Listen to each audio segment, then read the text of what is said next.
সজীব ওয়াজেদ জয়কে অপহরণ ও হত্যা চেষ্টার মামলায় দৈনিক জায়জায় দিনের সাবেক সম্পাদক শফিক রেহমান আত্মসমর্পণ করতে ঢাকার সিএমএম কোর্টে পৌঁছেছেন।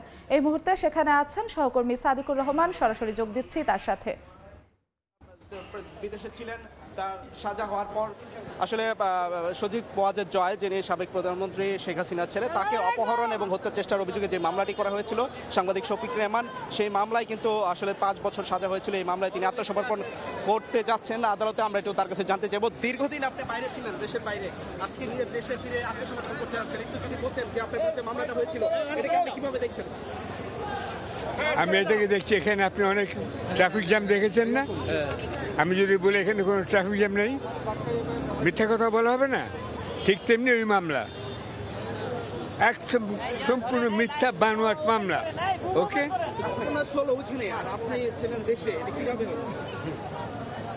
দেশে এসছি, প্লেনে এসছি।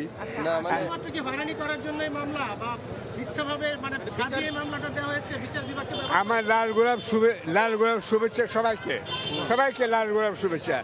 লাল গোলাপের প্রোগ্রাম যদি কেউ করতে পারে তাহলে পরে আমার হতো না, আমার হতো লিখতে পারে, হতো না। এটাকে করা হয়েছে আমার বাকরুদ্ধ করার জন্য, আপনারা সবার বাকরুদ্ধ করার জন্য, দর্শকদের বঞ্চিত করার জন্য, পাঠকদের বঞ্চিত করার জন্য। এটাই কারণ আমরা বলতে পারি বলে, বুঝেছেন? তখনকার সরকার তো বিচার বিভাগকে স্বাধীন বলেছিল, আপনার কাছে কি মনে হচ্ছে বিচার বিভাগকে কেমন আসলে কি স্বাধীন ছিল?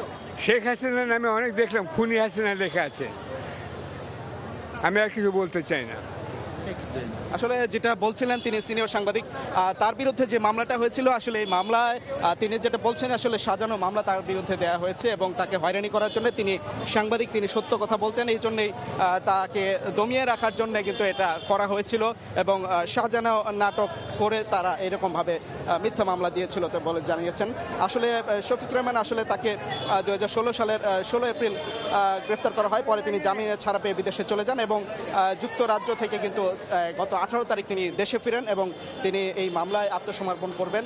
এবং একটা বিষয়ে যেই স্বরাষ্ট্র মন্ত্রণালয়ে একটি প্রজ্ঞাপন জারি করা হয়েছে রাষ্ট্রপতির আদেশে, যেই প্রজ্ঞাপনে বলা হয়েছে যে আসলে এই তাকে এই সাজা আপিলের মূলে কিন্তু আপিলের শর্তে তাকে 1 বছরের জন্য এই সাজা স্থগিত করা হবে এবং সেই আইনের প্রতি শ্রদ্ধাশীল হয়ে কিন্তু এই যে শফিক রেহমান, তিনি সাবেক যে সরকারের পতনের পর তিনি এসে এখানে আদালতের প্রতি শ্রদ্ধা রেখেই আত্মসমর্পণ করতে যাচ্ছেন এবং আদালতে তার আইনজীবী আসলে শুনানি করবেন। সেই পরবর্তীতে এই বিষয়টা আমরা জানতে পারবো যে আদেশ কি দেয়, আমরা তখন এই বিষয়টা নিয়ে আবার যাব।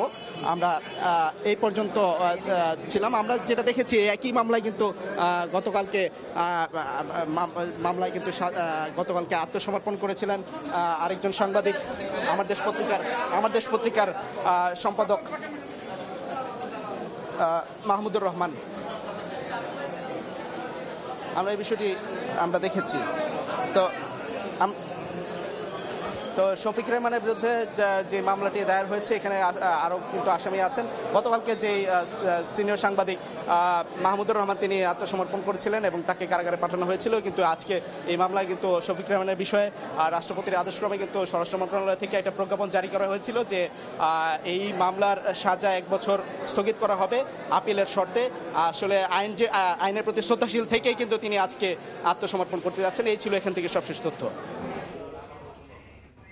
সিএমএম কোর্ট থেকে সরাসরি যুক্ত ছিলেন সহকর্মী সাদিকুর রহমান।